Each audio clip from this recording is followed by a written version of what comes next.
and welcome to another beautiful day in Paris. A few days ago was the autumn equinox, so it's officially the start of autumn. And I don't know about you, but for me autumn is all about being cosy and baking. And although I'm sad that summer's over, I thought, what can I do that's a bit more autumnal that I can share with you all on my channel? And the first thing that popped into mind when I thought of baking was a cosy banana bread. And I have a banana bread recipe that is not only healthy but very easy to make, and it is delicious. It's a foolproof recipe, it works perfectly every time, and I thought that you would probably be grateful if I shared this recipe for you because it is life-changing. Once you use this one, you won't want to use any other banana bread recipe. So I've prepared all my ingredients, so let me show you what I've put together to make the banana bread. So the recipe calls for 2 eggs, a 1/4 cup of Greek yoghurt, 1 3/4 cups of whole wheat flour, or whatever plain flour you may have, 3 ripe bananas, some peanut butter to flavour, so I add a few spoonfuls, just dolloped in, but you can have whatever you like. You could add some chocolate chips or raisins or cinnamon, 1/2 cup of olive oil, a teaspoon of baking soda, and a 1/3 cup of honey or maple syrup. And again, it depends how sweet you like it, so I just add a few spoonfuls. So I'm ready to start. Before I start, I'll just put my apron on quickly because I am quite clumsy and I often make a mess, so I'll just do that quickly, especially because I'm wearing a white top today, so just give me a second. So one thing that didn't come in my apartment is a mixing bowl, so what I'm going to have to use is just this random measuring jug which I happen to bring with me. It's not ideal, but it'll do for today. So the first thing you're going to want to put in your bowl, or in my case the jug, is 2 eggs, so I'll just crack the 2 eggs in.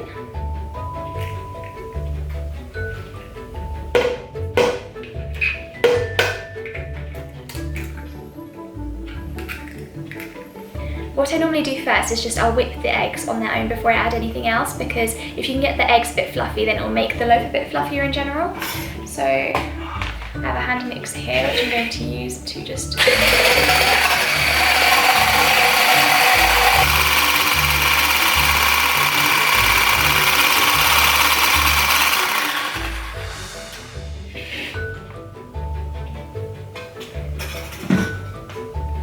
So that step isn't that important. You don't need to necessarily mix your eggs first with a whisk, but I just do until they're a bit pale and a bit bubbly at the top.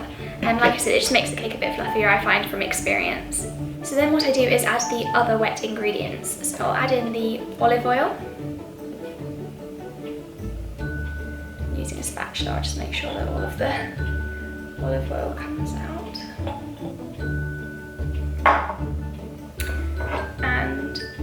And now I'll add the Greek yoghurt.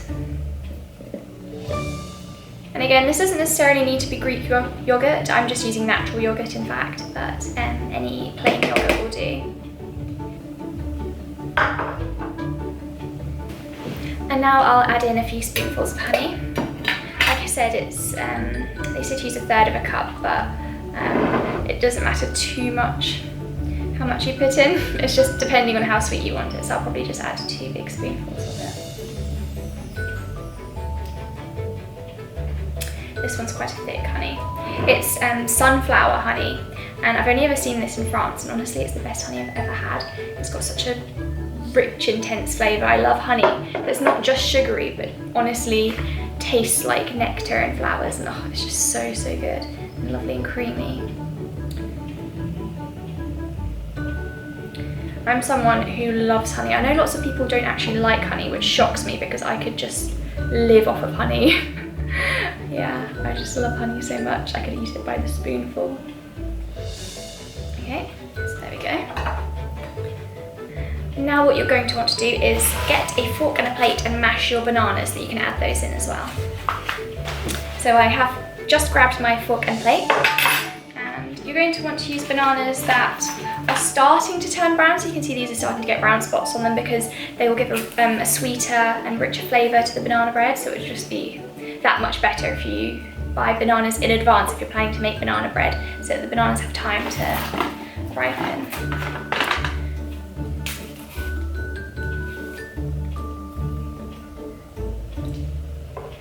So 2, and the 3rd one. Obviously, depending on the size of the bananas, you could use 2 if you have really large bananas, but I feel like the more the better with them. the more the better with bananas, because it just adds something to the banana. Well, it is banana bread after all. So the more bananas the better, I say, and I always use 3.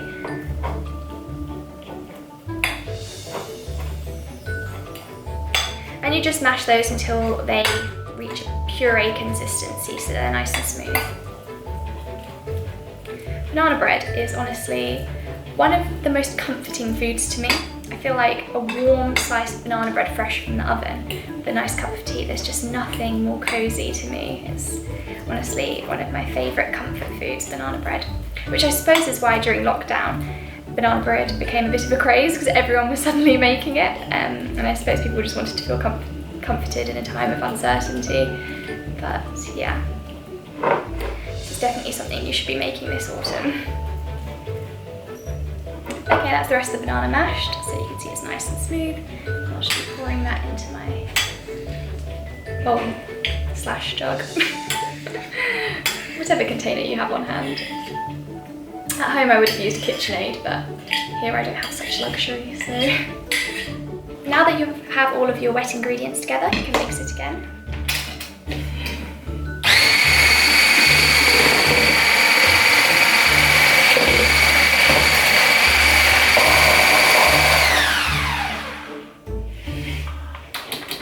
Okay, so now that that's all combined, you can start to add in your dry ingredients. So, and what I'll do is I'll put the bicarbonate of soda into the flour, and then I'll put that all into the bowl together. So you're going to get a teaspoon of this. I don't have any measuring spoons, so I'm just going to have to use a regular teaspoon, and I hope that's okay. A teaspoon of that, and put it into the flour. And just give that a little mix so that it's roughly combined a bit. Then you can put that bit by bit into the mixture. You could put it all in one go, but just to avoid a big cloud of flour, I'm going to do it bit by bit.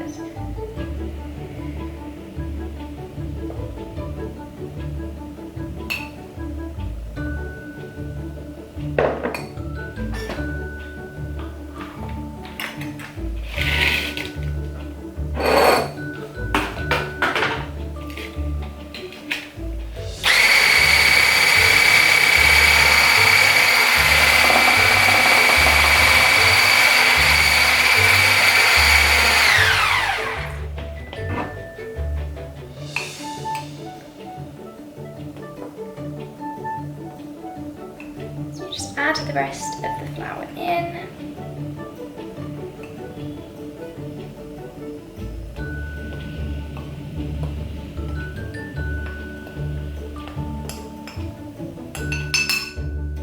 That's the other half, and I'll just mix that in as well.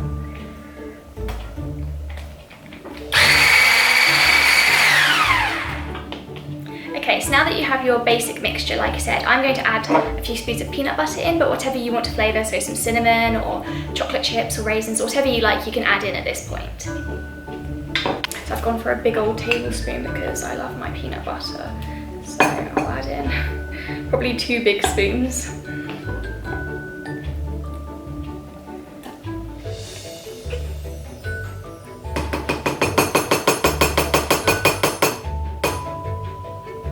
That's 1 spoon.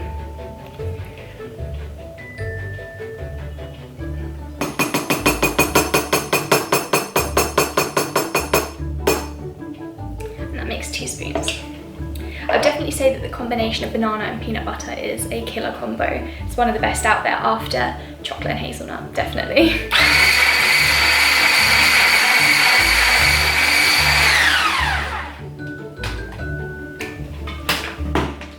Okay, so now that your mixture is combined, it should have a nice and kind of thick, runny consistency, a bit like that. I don't know if you can see it dripping. So it's quite thick, but it's still nice and gloopy. And then you're going to want to get a small loaf tin. And I actually bought these baking paper that's in the shape of loaf tins, which is really handy because you don't have to worry about cutting a square sheet and trying to fold it without it dripping through, and it's just a lot easier. So I've got that in here. Now I'm going to pour the mixture in. And I must say at this point, having a jug has worked in my favour because it's going to be a lot easier to pour this in. Just like so.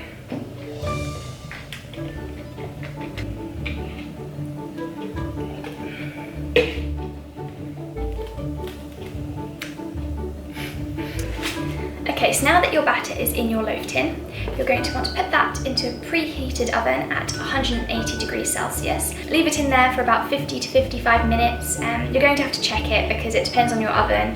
I found that baking in lots of different places, it always takes a completely different amount of time for each oven to heat up and to bake things, so just check it. And when it looks golden and a toothpick that you stick in comes out clean, then you know that it's ready. So I'm going to put that in the oven now, and I'll see you when it's finished. Okay, see you in a bit. I also want to quickly show you this jar because I showed this in my brocante haul that I did, and I decided to fill it with madeleines, and I'm very happy with it because now whenever I have guests I can take a madeleine from the jar, and I just think it looks so good, especially because the theme of the kitchen is gold, and it just, here next to my coffee machine, coffee with a madeleine, what more could you want? So yeah, I'm very happy with it. Okay, there's only 10 minutes left now, so I'm going to turn it around to make sure that it bakes evenly and nicely all the way through and on both sides.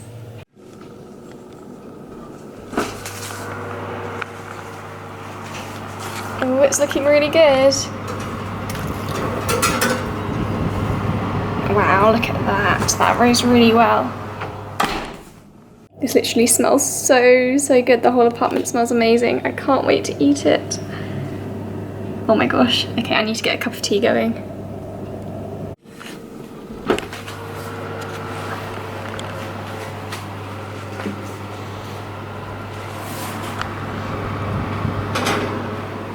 Look at her.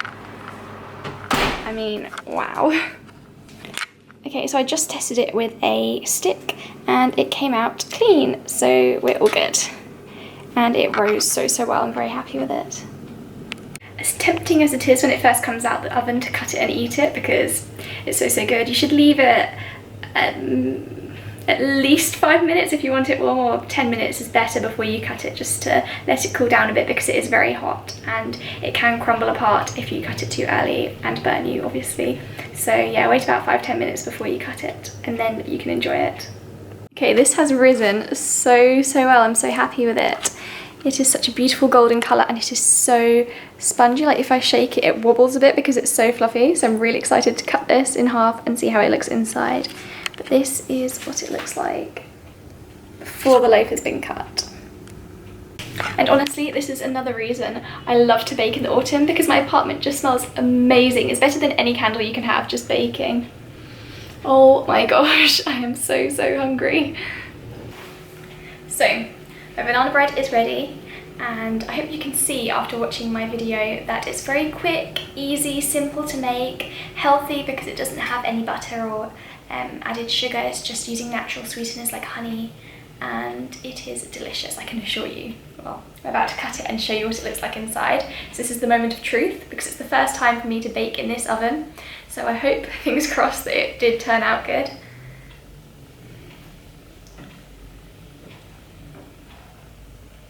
Yes, it is perfect. Oh, the steam. But wow, look at that. I'm just going to bring this closer to the camera so you can see how amazing this is. Like, look at that loaf. Wow. And it's so moist and fluffy. I wish you could smell it through the camera because honestly, it is the best smell ever for autumn. And it's something a bit different from your regular pumpkin spice or cinnamon smell. But yes, this is so, like, honestly so spongy, so fluffy. It rose really well. I'm so happy. Like I said, first time using this oven and I'm very happy with how it turned out. I'm going to put it on this plate, which is a beautiful antique plate which I picked up here in Paris because I like to feel a bit fancy, and I have as well my lovely teacup and saucer just to, you know, jazz things up a bit. So yes, I'm going to cut myself a generous slice. Oh, it's steaming because it's still warm.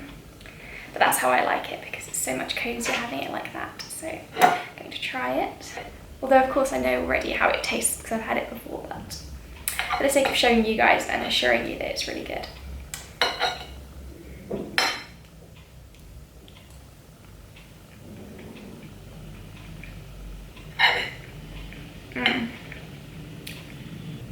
I mean, not to toot my own horn or anything, but whoa.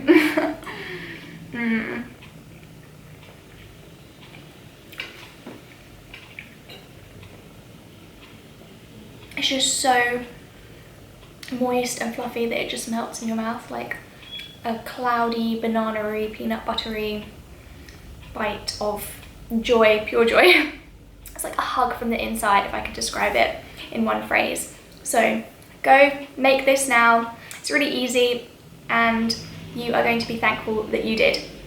So I hope you enjoyed this video, and if you'd like to see more recipes, then let me know in the comments, because I'd be more than happy to film myself baking more. Baking is one of my big hobbies that I love to do in my free time. It just helps me to relax, and obviously you get a reward at the end of it, which is great. So please subscribe to my channel and to see more of my videos. I hope you enjoyed this one, and if you did, please give it a like, and I will see you next time. Bye!